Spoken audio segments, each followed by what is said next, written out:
ये कहानी है एक काली रात।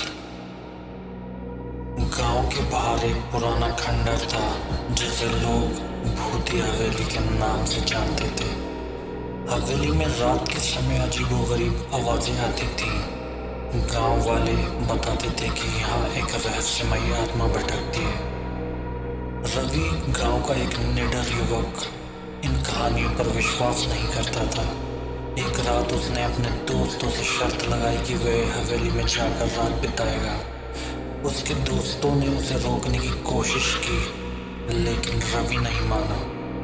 रात के समय रवि ने अपनी टॉर्च और एक लाठी उठाई और हवेली की ओर चल पड़ा। हवेली के पास पहुंचते ही उसे एक अजीब सी ठंडक महसूस हुई। दरवाजे को धक्का देकर वे अंदर दाखिल हुए। अंदर चारों ओर धूल और मकड़ी के जाले थे। वे एक कमरे में जाकर बैठ गए और अपनी टॉर्च जलाकर चारों ओर देखने लगा। रात के करीब 12 बजे उसे किसी के रोने की आवाज़ सुनाई दी। रवि का दिल तेजी से धड़कने लगा।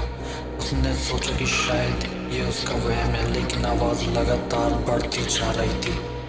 रवि ने टॉर्च लेकर आवाज़ की दिशा में जाने का निश्चय किया। जब वह आवाज़ के पास पहुंचा तो उसने देखा कि एक सफ़ेद साड़ी में लिपटी एक महिला अपने बालों को खोलकर ज़मीन पर बैठी रो रही थी।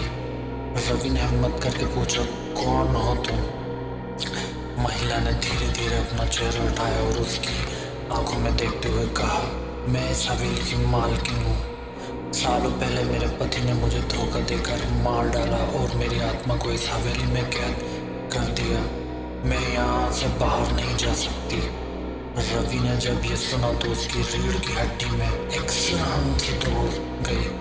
वह पीछे हटने लगा, लेकिन महिला ने उसे पकड़ लिया। उसकी पकड़ बहुत ठंडी और मजबूत थी। रवि ने अपनी पूरी ताकत से खुद को छुड़ाने की कोशिश की, लेकिन वह नाकाम रहा। अगली सुबह रवि के दोस्तों ने हवेली के पास जाकर देखा। वहाँ रवि का जला हुआ शरीर पड़ा था। लोगों का कहना है कि उसकी आत्मा भी अब उस हवेली में कैद हो गई है। गांव के लोग अब उस हवेली की तरफ देखने से भी डरते हैं। कहते हैं कि रात के समय वहाँ 2 आत्माएं भटकती हैं, एक सफेद साड़ी में महिला और एक निडर युवक जिसे हवेली की कहानियों को सच नहीं माना।